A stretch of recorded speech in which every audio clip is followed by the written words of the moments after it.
Om Sai Ram. Sri Sai Sacharita, Chapter 13. More Sai Leelas, Diseases Cured, Bhimaji Patil, Bala Shimpi, Babu Sahib Bhuti, Alandi Swami, Kaka Mahajani, Dattopant of Harda. The inscrutable power of Maya. Baba's words were always short, deep, full of meaning, effective, and well balanced.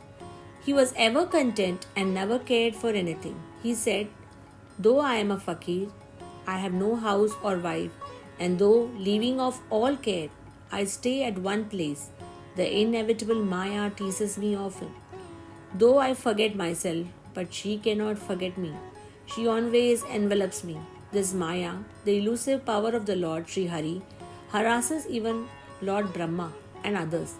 Then what to speak of a poor fakir like me?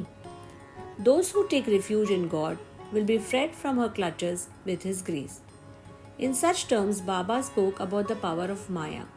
Lord Sri Krishna has said to Uddhava in the Bhagavad that saints are his living forms, and see what Baba has said about the welfare of his devotees.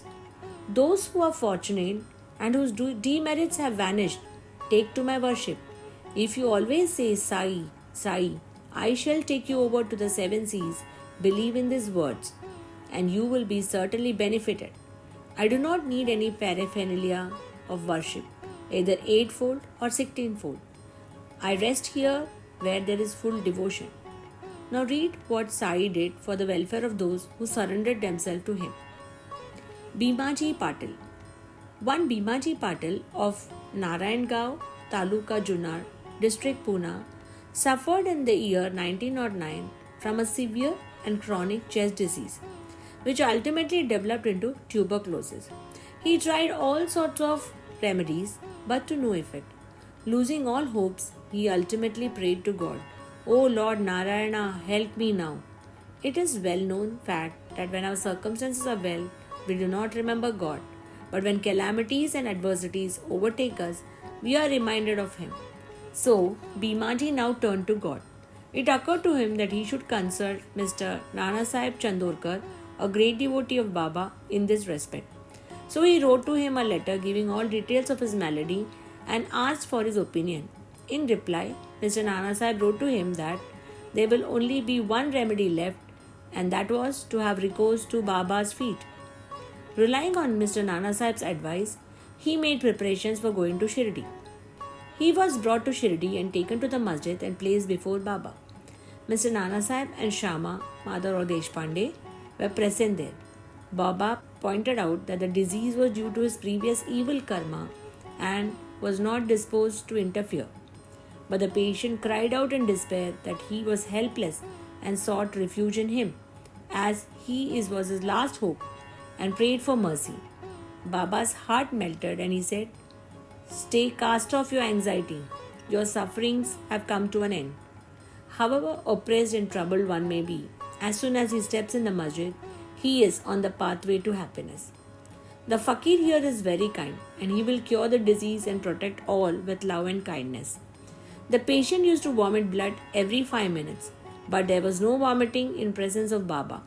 From the time Baba uttered the words of mercy, the malady took a favorable turn. Baba asked him to stay in Bhima Bhai's house, which was not a convenient and fit place, but Baba's order had to be obeyed. While he was staying there, Baba cured him by 2 dreams. In the first, he saw himself as a boy suffering the severe pain of flogging, which he received for not reciting the poetry lesson before his class teacher. In the second dream, someone caused him intense pain by rolling a stone up and down over his chest. With the pain thus suffered in the dream, his cure was complete, and he went home. He then often came to Shirdi, gratefully remembering what Baba did for him, and prostrated before Baba. Baba also did not expect anything from his devotees but remembrance, unsavouring faith, and devotion. People in Maharashtra always celebrate Satyanarayana Puja in their homes every fortnight or month. But it was Bhimaji Patil who started a new Sai Satyavrata Puja instead of Satyanarayana Vrata Puja in the house and when he returned to his village.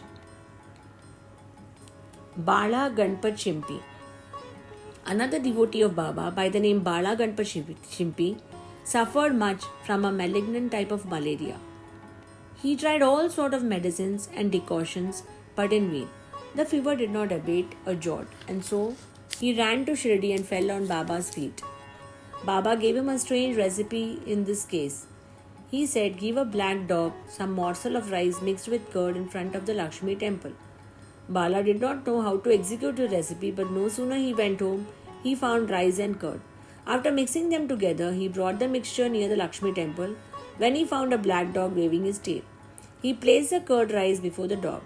The dog ate it, and in a strange way to say, Bala got rid of his malaria. Babu Sahib Bhuti. Shriman Babu Sahib Bhuti suffered once from dysentery and vomiting. His cupboard was full of patent drugs and medicines, but none of them had any effect. Babu Sahib got very weak on account of the purgings and vomitings, and therefore was not able to go to the masjid for Baba's darshan. Baba then sent for him and made him sit before him and said, "Now take care, you should not purge any more," and gestured with his index finger. "The vomiting must also stop." Now look at the power of Baba's words. Both the maladies disappeared and Bhuti felt better. On another occasion, he had an attack of cholera and suffered from severe thirst. Dr. Pillai tried all sort of remedies but could give him no relief. Then he went to Baba and consulted him as what to drink and what allay to thirst to cure his disease. Baba prescribed an infusion of almonds, walnuts, pista in a sugared milk. This would be considered a cause of fatal aggravation of the disease by any other doctor or physician. But implicit obedience to Baba's order, the infusion was administered, and strange to say, the disease was cured. Alandi Swami. A Swami from Alandi with a desire to take Baba's darshan came to Shirdi. He suffered from severe pain in his ear, which prevented him from getting sleep. He was operated for this, but it served no purpose. The pain was severe and he did not know what to do. While he was returning, he came back to Baba for taking leave. When Shama requested Baba to do something for the pain of the Swami's ear, Baba comforted him saying, "Allah achha karega, God will do good." The Swami then returned to Pune and after a week sent a letter to Shirdi stating that the pain in his ear had subsided, though the swelling was there, and in order to get the swelling removed, he went to Mumbai for an operation. But the surgeon, on examining the ear, said no operation was necessary. Such was the wonderful and potent effect of Baba's words. Kaka Mahajani. Another devotee named Kaka Mahajani suffered once from diarrhea. In order that there should be no break in his services to Baba, Kaka kept a tambya, that is a pot with water, in some corner of the masjid, and whenever there was a call, he would go out. As Sai Baba knew everything, Kaka did not inform him of his disease, thinking that Baba would on his own cure it soon. The work of constructing the pavement in front of the masjid was permitted by Baba, but when the actual work began, Baba got wild and shouted out loudly. Everybody ran away. As Kaka was about to do so, Baba caught hold of him and made him sit next to him. In the confusion that followed, somebody had left a small pouch of groundnuts. Baba took a handful of groundnuts, rubbed them with his hands, blew away the skins, and gave the clean nuts to Kaka and made him eat them. Scolding and cleaning the nuts, making Kaka eat them, went on simultaneously. Baba himself ate some of them, and when the nuts were finished, Baba asked him to fetch water as he felt thirsty. Kaka bought a pitcher full of water. Then Baba drank some water and made Kaka also drink. Baba declared, "Now your diarrhea has stopped. Now you may attend to your work of the payment." In the meanwhile, other persons who had ran away returned and started the work. Kaka, whose motions had stopped, also joined them. Are groundnuts medicine for diarrhea? According to current medical opinion, groundnuts would aggravate the disease and not cure it. The true medicine in this and in all other cases was Baba's words. Dattopanta of Harda. A gentleman from Harda by the name Dattopanta suffered from stomachache for about 14 years. None of the remedies gave him any relief. Then, on hearing Baba's fame and his cures of diseases, he ran to Shirdi and fell at Baba's feet. Baba looked at him and kindly gave him blessings. When Baba placed his hand on the head, and when he got Baba's udi and blessings, he felt relieved, and then there was no further trouble about the malady. Towards the end of this chapter, 3 cases are cited in footnotes. Madhurao Deshpande suffered from piles. Baba gave him a decoction of Sonmukhi, Sena pods. This relieved him, and then after 2 years, the trouble recurred, and Madhavrao took the same decoction without consulting Baba. The result was the disease aggravated, but later on, it was cured by Baba's grace. Second, Kaka Mahajani's elder brother, Gangadhar Pant, suffered for many years from stomach pain.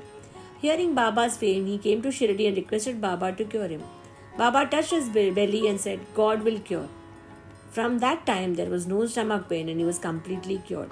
Third, Nana Sahib Chandorkar also once suffered from acute stomach pain. He was restless the whole day and night. Doctor administered syringes which produced no effect. Then he approached Baba, who told him to eat barfi, a kind of sweetmeat mixed with ghee. This recipe gave him complete relief.